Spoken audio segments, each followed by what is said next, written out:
ನಮಸ್ಕಾರ ಸ್ನೇಹಿತರೆ, Kannada books knowledge ಚಾನೆಲ್ಗೆ ನಿಮಗೆಲ್ಲರಿಗೂ ಸ್ವಾಗತ. ನೀವೆಷ್ಟೇ ಅದ್ಭುತವಾದ ಟ್ರೇಡಿಂಗ್ ಸ್ಟ್ರಾಟಜಿ ಕಲಿತಿದ್ದರೂ ಮಾರ್ಕೆಟ್ನಲ್ಲಿ ಪದೇ ಪದೇ ಲಾಸ್ ಆಗುತ್ತಿದೆಯಾ? ಹಾಗಿದ್ದರೆ ಸಮಸ್ಯೆ ಇರುವುದು ನಿಮ್ಮ ಸ್ಟ್ರಾಟಜಿಯಲ್ಲಿ ಅಲ್ಲ, ನಿಮ್ಮ ಮೈಂಡ್ಸೆಟ್ ಅಥವಾ ಮಾನಸಿಕ ಸ್ಥಿತಿಯಲ್ಲಿ. ಟ್ರೇಡಿಂಗ್ನಲ್ಲಿ 90% ಜನ ಹಣ ಕಳೆದುಕೊಳ್ಳಲು ಮುಖ್ಯ ಕಾರಣ ಅವರ ಎಮೋಷನ್ಸ್. ಇವತ್ತಿನ ವಿಡಿಯೋದಲ್ಲಿ ನಾವು ಜಾರೆಟ್ ಟೆಂಡ್ಲರ್ ಅವರು ಬರೆದಿರುವ the mental game of trading ಪುಸ್ತಕದ ಬಗ್ಗೆ ತಿಳಿದುಕೊಳ್ಳೋಣ. ಇದು ಟ್ರೇಡಿಂಗ್ ಸೈಕಾಲಜಿ ಬಗ್ಗೆ ಇರುವ ಪ್ರಪಂಚದ ಅತ್ಯುತ್ತಮ ಪುಸ್ತಕಗಳಲ್ಲಿ ಒಂದಾಗಿದೆ. ಈ ಪುಸ್ತಕದಲ್ಲಿರುವ ಪ್ರತಿಯೊಂದು ವಿಷಯವೂ ಬಹಳ ಮುಖ್ಯವಾಗಿರುವುದರಿಂದ ನಿಮಗೆ ಸಂಪೂರ್ಣವಾಗಿ ಅರ್ಥವಾಗಲಿ ಎಂದು ಈ ಪುಸ್ತಕದ ಸಮ್ಮರಿಯನ್ನು ನಾವು 2 ಭಾಗಗಳಲ್ಲಿ ಮಾಡಿದ್ದೇವೆ. ಇದು ಮೊದಲನೇ ಭಾಗ. ವಿಡಿಯೋದ 2ನೇ ಭಾಗದ ಲಿಂಕನ್ನು ಕೆಳಗಿನ ಡಿಸ್ಕ್ರಿಪ್ಷನ್ನಲ್ಲಿ ಮತ್ತು ಕಮೆಂಟ್ ಬಾಕ್ಸ್ನಲ್ಲಿ ಪಿನ್ ಮಾಡಿದ್ದೇನೆ. ಖಂಡಿತವಾಗಿಯೂ ಚೆಕ್ ಮಾಡಿ. ಟ್ರೇಡಿಂಗ್ ಮಾಡುವಾಗ ಕಾಡುವ ಭಯ ಮತ್ತು ದುರಾಸೆಯನ್ನು ಕಂಟ್ರೋಲ್ ಮಾಡುವುದು ಹೇಗೆ ಮತ್ತು ನಷ್ಟವಾದಾಗ ಬರುವ ಕೋಪವನ್ನು ತಡೆಯುವುದು ಹೇಗೆ ಎಂದು ತಿಳಿಯಲು ಈ ವಿಡಿಯೋವನ್ನು ಸ್ವಲ್ಪವೂ ಸ್ಕಿಪ್ ಮಾಡದೆ ಕೊನೆಯವರೆಗೂ ನೋಡಿ. ಬನ್ನಿ ವಿಡಿಯೋ ಶುರು ಮಾಡೋಣ. ಅಧ್ಯಾಯ 1. ಮಾನಸಿಕ ಸಮಸ್ಯೆಗಳನ್ನು ಸರಿಪಡಿಸುವ ವ್ಯವಸ್ಥೆ. ಎಷ್ಟೋ ಬಾರಿ ಟ್ರೇಡಿಂಗ್ನಲ್ಲಿ ನಮಗೆ ದೊಡ್ಡ ಲಾಸ್ ಆದಾಗ ನಾಳೆಯಿಂದ ನಾನು ಕಟ್ಟುನಿಟ್ಟಿನ ಶಿಸ್ತಿನಿಂದ ಟ್ರೇಡ್ ಮಾಡುತ್ತೇನೆ ಎಂದು ನಾವು ನಿರ್ಧಾರ ಮಾಡುತ್ತೇವೆ. ಯೂಟ್ಯೂಬ್ನಲ್ಲಿ ಮೋಟಿವೇಶನ್ ವಿಡಿಯೋಗಳನ್ನು ನೋಡುತ್ತೇವೆ. ಕೆಲವು ದಿನಗಳ ಕಾಲ ಆ ಶಿಸ್ತು ನಮ್ಮಲ್ಲಿರುತ್ತದೆ. ಆದರೆ 1-2 ವಾರಗಳ ನಂತರ ಮತ್ತೆ ಅದೇ ಹಳೆಯ ತಪ್ಪುಗಳನ್ನು ಮಾಡಲು ಶುರು ಮಾಡುತ್ತೇವೆ. ಓವರ್ ಟ್ರೇಡಿಂಗ್ ಮಾಡುತ್ತೇವೆ ಅಥವಾ ಸ್ಟಾಪ್ ಲಾಸ್ ಹಾಕದೇ ಲಾಸ್ ಮಾಡಿಕೊಳ್ಳುತ್ತೇವೆ.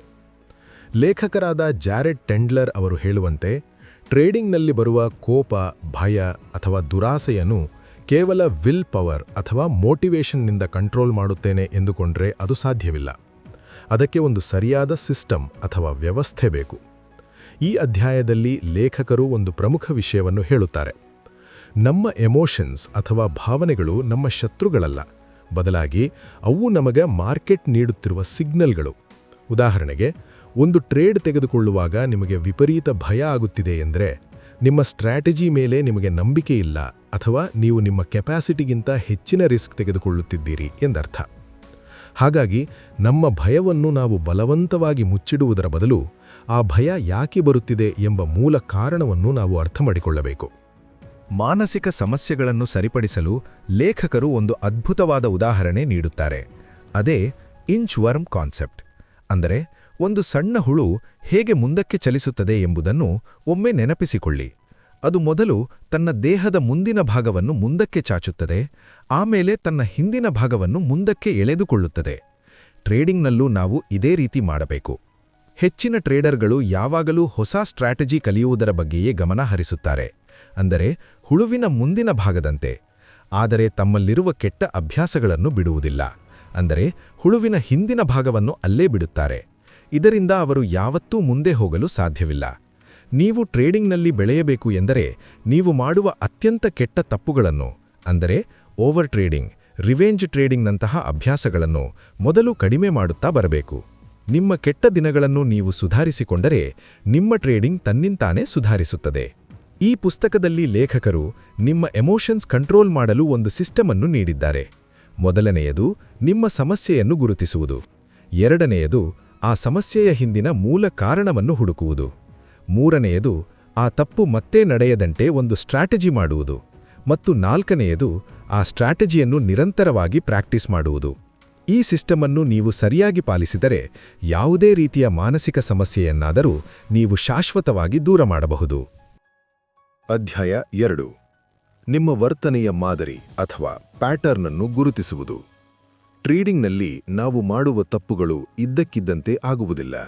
ಪ್ರತಿಯೊಂದು ತಪ್ಪಿನ ಹಿಂದೆಯೂ ಒಂದು ಪ್ಯಾಟರ್ನ್ ಇರುತ್ತದೆ. ಲೇಖಕರು ಹೇಳುವಂತೆ, ನಮಗೆ ಕೋಪ, ಭಯ ಅಥವಾ ದುರಾಸೆ ಒಮ್ಮೆಲೆ ಬರುವುದಿಲ್ಲ, ಅದು ಹಂತ ಹಂತವಾಗಿ ಬೆಳೆಯುತ್ತದೆ. ಈ ಅಧ್ಯಾಯದಲ್ಲಿ ಲೇಖಕರು ನಮ್ಮ ಈ ಎಮೋಷನಲ್ ಪ್ಯಾಟರ್ನ್ ಅನ್ನು ಹೇಗೆ ಮ್ಯಾಪ್ ಮಾಡುವುದು ಅಥವಾ ಗುರುತಿಸುವುದು ಎಂದು ಬಹಳ ವಿವರವಾಗಿ ತಿಳಿಸಿದ್ದಾರೆ. ಉದಾಹರಣೆಗೆ, ನೀವು ಒಂದು ಟ್ರೇಡ್ ತೆಗೆದುಕೊಳ್ಳುತ್ತೀರಿ ಮತ್ತು ಅದರಲ್ಲಿ ನಿಮ್ಮ ಸ್ಟಾಪ್ ಲಾಸ್ ಹಿಟ್ ಆಗುತ್ತದೆ. ಆಗ ನಿಮ್ಮ ಮನಸ್ಸಿನಲ್ಲಿ ಒಂದು ಸಣ್ಣ ಬೇಸರ ಶುರುವಾಗುತ್ತದೆ. ತಕ್ಷಣವೇ ಮಾರ್ಕೆಟ್ ನೀವು ಅಂದುಕೊಂಡ ದಿಕ್ಕಿನಲ್ಲಿಯೇ ಹೋಗಲು ಶುರು ಮಾಡುತ್ತದೆ. ಆಗ ಆ ಬೇಸರ ಮೆಲ್ಲನೆ ಹತಾಶೆಯಾಗಿ ಬದಲಾಗುತ್ತದೆ. ಆ ಹತಾಶೆಯಲ್ಲಿ ಹೇಗಾದರೂ ಮಾಡಿ ಹಣ ಮಾಡಬೇಕು ಎಂದು ನೀವು ಯಾವುದೇ ಅನಾಲಿಸಿಸ್ ಮಾಡದೆ ಎಲ್ಲಿಯೋ ಮಧ್ಯದಲ್ಲಿ ಎಂಟ್ರಿ ತೆಗೆದುಕೊಳ್ಳುತ್ತೀರಿ. ಕೊನೆಗೆ ಅಲ್ಲೂ ಲಾಸ್ ಆದಾಗ ನಿಮಗೆ ವಿಪರೀತ ಕೋಪ ಬಂದು ರಿವೆಂಜ್ ಟ್ರೇಡಿಂಗ್ ಮಾಡಲು ಶುರು ಮಾಡುತ್ತೀರಿ. ಇದನ್ನೇ ಲೇಖಕರು ಎಮೋಷನಲ್ ಪ್ಯಾಟರ್ನ್ ಎಂದು ಕರೆಯುತ್ತಾರೆ. ನೀವು ನಿಮ್ಮನ್ನು ನಿಯಂತ್ರಿಸಬೇಕು ಎಂದರೆ ನೀವು ರಿವೆಂಜ್ ಟ್ರೇಡಿಂಗ್ ಮಾಡುವ ಹಂತದವರೆಗೆ ಕಾಯಬಾರದು. ಅದಕ್ಕೂ ಮುಂಚೆ, ಅಂದರೆ ನಿಮ್ಮ ಮನಸ್ಸಿನಲ್ಲಿ ಸಣ್ಣ ಬೇಸರ ಅಥವಾ ಅಸಮಾಧಾನ ಶುರುವಾದಾಗಲೇ ಅದನ್ನು ಗುರುತಿಸಬೇಕು. ಇದಕ್ಕಾಗಿ ಲೇಖಕರು ಒಂದು ಪ್ರಮುಖವಾದ ಕೆಲಸವನ್ನು ಮಾಡಲು ಹೇಳುತ್ತಾರೆ. ಅದೇ ಜರ್ನಲಿಂಗ್, ಅಂದರೆ ಬರೆದಿಡುವುದು. ನೀವು ಪ್ರತಿದಿನ ಟ್ರೇಡಿಂಗ್ ಮಾಡುವಾಗ ಒಂದು ಪುಸ್ತಕ ಮತ್ತು ಪೆನ್ ಇಟ್ಟುಕೊಳ್ಳಿ. ನಿಮಗೆ ನಷ್ಟವಾದಾಗ ಅಥವಾ ಅತಿಯಾದ ಲಾಭವಾದಾಗ ನಿಮ್ಮ ಮನಸ್ಸಿನಲ್ಲಿ ಯಾವ ರೀತಿಯ ಆಲೋಚನೆಗಳು ಬರುತ್ತಿವೆ ಎಂಬುದನ್ನು ಬರೆಯಿರಿ. ಯಾವ ಘಟನೆ ನಿಮ್ಮನ್ನು ಕೆರಳಿಸಿತು ಎಂದು ಗುರುತಿಸಿ. ಇದನ್ನು ಟ್ರಿಗರ್ ಎಂದು ಕರೆಯುತ್ತಾರೆ. ಇದು ನಿರಂತರವಾಗಿ ಸ್ಟಾಪ್ ಲಾಸ್ ಹಿಟ್ ಆಗುವುದಾಗಿರಬಹುದು ಅಥವಾ ನೀವು ತಗೊಳ್ಳದೇ ಬಿಟ್ಟ ಟ್ರೇಡ್ ದೊಡ್ಡ ಪ್ರಾಫಿಟ್ ಕೊಟ್ಟಿರುವುದಾಗಿರಬಹುದು. ಆ ಟ್ರಿಗರ್ ಆದಾಗ ನಿಮ್ಮ ದೇಹದಲ್ಲಿ ಮತ್ತು ಮನಸ್ಸಿನಲ್ಲಿ ಏನು ಬದಲಾವಣೆ ಆಯಿತು ಎಂಬುದನ್ನು ಸ್ಪಷ್ಟವಾಗಿ ಬರೆಯಿರಿ. ಲೇಖಕರು ಎಮೋಷನ್ಸ್ ಅನ್ನು 1ರಿಂದ 10ರವರೆಗೆ ರೇಟಿಂಗ್ ಮಾಡಲು ಹೇಳುತ್ತಾರೆ. ಲೆವೆಲ್ 1 ಮತ್ತು 2 ಎಂದರೆ ಸಣ್ಣ ಮಟ್ಟದ ಎಮೋಷನ್. ಇಲ್ಲಿ ನೀವು ನಿಮ್ಮನ್ನು ಕಂಟ್ರೋಲ್ ಮಾಡಿಕೊಳ್ಳಬಹುದು. ಆದರೆ ಲೆವೆಲ್ 9 ಮತ್ತು 10 ಎಂದರೆ ನಿಮ್ಮ ಮೆದುಳು ಸಂಪೂರ್ಣವಾಗಿ ಬ್ಲೈಂಡ್ ಆಗಿರುತ್ತದೆ. ನೀವು ಆ ಹಂತಕ್ಕೆ ಹೋದ ಮೇಲೆ ಯಾವ ಸ್ಟ್ರಾಟಜಿ ಕೂಡ ಕೆಲಸ ಮಾಡುವುದಿಲ್ಲ. ಹಾಗಾಗಿ ನೀವು ಮಾಡಬೇಕಾದ ಮೊದಲ ಕೆಲಸ ಎಂದರೆ ನಿಮ್ಮ ಎಮೋಷನ್ಸ್ ಲೆವೆಲ್ 2 ಅಥವಾ 3ರಲ್ಲಿ ಇರುವಾಗಲೇ ಅದನ್ನು ಗುರುತಿಸುವ ಅಭ್ಯಾಸ ಮಾಡಿಕೊಳ್ಳುವುದು. ನಿಮ್ಮ ಸ್ವಂತ ತಪ್ಪುಗಳ ನಕ್ಷೆ ಅಥವಾ ಮ್ಯಾಪ್ ಅನ್ನು ನೀವು ಬರೆದು ಸಿದ್ಧಪಡಿಸಿಕೊಂಡಾಗ ಮಾತ್ರ ನಿಮ್ಮ ನಿಜವಾದ ಸಮಸ್ಯೆ ಎಲ್ಲಿದೆ ಎಂದು ನಿಮಗೆ ಅರ್ಥವಾಗುತ್ತದೆ. ಈ ಮ್ಯಾಪ್ ಇಲ್ಲದೆ ನೀವು ಯಾವುದೇ ಎಮೋಷನ್ಸ್ ಅನ್ನು ಶಾಶ್ವತವಾಗಿ ತಡೆಯಲು ಸಾಧ್ಯವಿಲ್ಲ.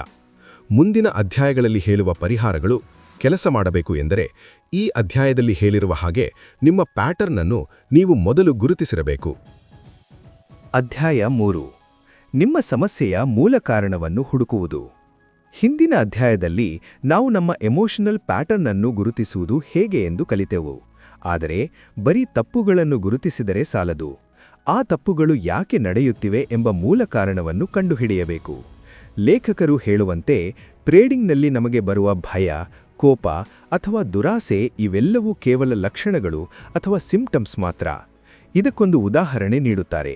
ನಮಗೆ ಜ್ವರ ಬಂದಾಗ ಜ್ವರ ಎನ್ನುವುದೊಂದು ಕಾಯಿಲೆಯಲ್ಲ. ಅದು ನಮ್ಮ ದೇಹದಲ್ಲಿ ಯಾವುದೋ ಇನ್ಫೆಕ್ಷನ್ ಆಗಿದೆ ಎಂದು ತೋರಿಸುವ ಒಂದು ಲಕ್ಷಣ. ನಾವು ಬರೀ ಜ್ವರಕ್ಕೆ ಮಾತ್ರೆ ತಗೊಂಡರೆ ಇನ್ಫೆಕ್ಷನ್ ವಾಸಿಯಾಗುವುದಿಲ್ಲ. ಅದೇ ರೀತಿ ಟ್ರೇಡಿಂಗ್ನಲ್ಲಿ ನಿಮಗೆ ಭಯವಾಗುತ್ತಿದೆ ಎಂದರೆ ಆ ಭಯವನ್ನು ಕಂಟ್ರೋಲ್ ಮಾಡಲು ಪ್ರಯತ್ನಿಸುವುದಕ್ಕಿಂತ ಆ ಭಯ ಬರಲು ನಿಮ್ಮ ಮನಸ್ಸಿನ ಒಳಗಿರುವ ತಪ್ಪು ಆಲೋಚನೆ ಅಥವಾ ತರ್ಕ ಏನು ಎಂಬುದನ್ನು ನೀವು ಹುಡುಕಬೇಕು. ಲೇಖಕರು ಟ್ರೇಡಿಂಗ್ನಲ್ಲಿ ಸಾಮಾನ್ಯವಾಗಿ ಕಂಡುಬರುವ ಕೆಲವು ಮೂಲ ಸಮಸ್ಯೆಗಳನ್ನು ಹೀಗೆ ವಿವರಿಸುತ್ತಾರೆ. ಮೊದಲನೆಯದು ಪರ್ಫೆಕ್ಷನಿಸಮ್, ಅಂದರೆ ನಾನು ಮಾಡುವ ಪ್ರತಿಯೊಂದು ಟ್ರೇಡ್ ಸರಿಯಾಗಿಯೇ ಇರಬೇಕು ಎಂದು ಹಠ ಮಾಡುವುದು. ಈ ಪ್ರಪಂಚದಲ್ಲಿ ಯಾರೂ ಕೂಡ 100% ಸರಿಯಾಗಿರಲು ಸಾಧ್ಯವಿಲ್ಲ. ಆದರೆ ನಿಮ್ಮ ಮನಸ್ಸು ನಾನು ಸೋಲಲೇಬಾರದು ಎಂದು ಅಂದುಕೊಂಡಾಗ ಒಂದು ಸಣ್ಣ ಲಾಸ್ ಆದರೂ ಅದನ್ನು ಒಪ್ಪಿಕೊಳ್ಳಲು ನಿಮಗೆ ಕಷ್ಟವಾಗುತ್ತದೆ. ಇದರಿಂದಲೇ ನಿಮಗೆ ಕೋಪ ಮತ್ತು ಹತಾಶೆ ಉಂಟಾಗುತ್ತದೆ. ಎರಡನೆಯದು ಕಂಟ್ರೋಲ್ ಮಾಡುವ ಹಂಬಲ. ನಮಗೆ ಮಾರ್ಕೆಟ್ ಅನ್ನು ಕಂಟ್ರೋಲ್ ಮಾಡಲು ಸಾಧ್ಯವಿಲ್ಲ ಎಂಬ ಸತ್ಯ ಗೊತ್ತಿದ್ದರೂ ನಮ್ಮ ಮನಸ್ಸು ಅರಿವಿಲ್ಲದೆಯೇ ಮಾರ್ಕೆಟ್ ನಮಗೆ ಬೇಕಾದಂತೆ ನಡೆಯಬೇಕು ಎಂದು ನಿರೀಕ್ಷಿಸುತ್ತದೆ. ಮಾರ್ಕೆಟ್ ನಮ್ಮ ವಿರುದ್ಧ ಹೋದಾಗ ನಮಗೆ ಅಸುರಕ್ಷಿತ ಭಾವನೆ ಬರುತ್ತದೆ. ಮೂರನೆಯದು ಅರ್ಹತೆಯ ಭಾವನೆ ಅಥವಾ ಎಂಟೈಟಲ್ಮೆಂಟ್. ಅಂದರೆ ನಾನು ತುಂಬಾ ಹಾರ್ಡ್ ವರ್ಕ್ ಮಾಡಿದ್ದೇನೆ, ನಾನು ತುಂಬಾ ಅನಾಲಿಸಿಸ್ ಮಾಡಿದ್ದೇನೆ, ಹಾಗಾಗಿ ಮಾರ್ಕೆಟ್ ನನಗೆ ಹಣ ಕೊಡಲೇಬೇಕು ಎಂದು ಅಂದುಕೊಳ್ಳುವುದು. ಆದರೆ ನೆನಪಿಡಿ, ಮಾರ್ಕೆಟ್ಗೆ ನಿಮ್ಮ ಕಷ್ಟದ ಬಗ್ಗೆ ಯಾವುದೇ ಕಾಳಜಿ ಇರುವುದಿಲ್ಲ. ಅದು ತನ್ನದೇ ದಾರಿಯಲ್ಲಿ ಸಾಗುತ್ತದೆ. ನಿಮ್ಮಲ್ಲಿರುವ ಇಂತಹ ತಪ್ಪು ಆಲೋಚನೆಗಳನ್ನು ಲೇಖಕರು ಫ್ಲಾಡ್ ಲಾಜಿಕ್ ಎಂದು ಕರೆಯುತ್ತಾರೆ. ನೀವು ನಿಮ್ಮ ಡೈರಿಯಲ್ಲಿ ನಿಮ್ಮ ತಪ್ಪುಗಳನ್ನು ಬರೆಯುವಾಗ ಆ ತಪ್ಪಿನ ಹಿಂದೆ ನಿಮ್ಮ ಮನಸ್ಸು ಯಾವ ರೀತಿ ಯೋಚನೆ ಮಾಡುತ್ತಿತ್ತು ಎಂಬುದನ್ನು ಗಮನಿಸಿ. ಉದಾಹರಣೆಗೆ, ಸ್ಟಾಪ್ ಲಾಸ್ ಹಿಟ್ ಆದಾಗ ನೀವು ಯಾಕೆ ಎಕ್ಸಿಟ್ ಆಗಲಿಲ್ಲ? ಆಗ ನಿಮ್ಮ ಮನಸ್ಸಿನಲ್ಲಿ ಒಂದು ವೇಳೆ ಇಲ್ಲಿಂದ ಮಾರ್ಕೆಟ್ ವಾಪಸ್ ಬಂದರೆ ಎಂಬ ಸಣ್ಣ ಆಸೆ ಇರುತ್ತದೆ. ಈ ಆಸೆಯೇ ನಿಮ್ಮ ಮೂಲ ಸಮಸ್ಯೆ. ಯಾವಾಗ ನೀವು ಇಂತಹ ಮೂಲ ಕಾರಣಗಳನ್ನು ಕಂಡುಹಿಡಿದು ಅವುಗಳನ್ನು ಸರಿಪಡಿಸಿಕೊಳ್ಳುತ್ತೀರೋ ಆಗ ನಿಮ್ಮ ಎಮೋಷನ್ಸ್ ತನ್ನಿಂತಾನೇ ಕಂಟ್ರೋಲಿಗೆ ಬರುತ್ತವೆ. ಬರೀ ಮನಸ್ಸನ್ನು ಗಟ್ಟಿ ಮಾಡಿಕೊಳ್ಳುವುದರಿಂದ ಬದಲಾವಣೆ ಸಾಧ್ಯವಿಲ್ಲ. ನಿಮ್ಮ ಆಲೋಚನಾ ಕ್ರಮವನ್ನು ಬದಲಿಸುವುದರಿಂದ ಮಾತ್ರ ನೀವು ಒಬ್ಬ ಶಿಸ್ತಿನ ಟ್ರೇಡರ್ ಆಗಲು ಸಾಧ್ಯ. ಇಷ್ಟು 3ನೇ ಅಧ್ಯಾಯದ ಸಾರಾಂಶ. ವಿಡಿಯೋ ಮುಂದುವರಿಸುವ ಮೊದಲು ನಿಮಗೊಂದು ಸಣ್ಣ ರಿಕ್ವೆಸ್ಟ್. ಈ ವಿಡಿಯೋ ನಿಮಗೆ ಇಷ್ಟವಾಗಿದ್ದರೆ ದಯವಿಟ್ಟು ವಿಡಿಯೋವನ್ನು ಲೈಕ್ ಮಾಡಿ, ನಿಮ್ಮ ಟ್ರೇಡರ್ ಸ್ನೇಹಿತರೊಂದಿಗೆ ಶೇರ್ ಮಾಡಿ ಮತ್ತು ನಮ್ಮ ಚಾನೆಲ್ಗೆ ಸಬ್ಸ್ಕ್ರೈಬ್ ಆಗಿ. ಅಧ್ಯಾಯ 4. ದುರಾಸೆ ಅಥವಾ ಗ್ರೀಡ್.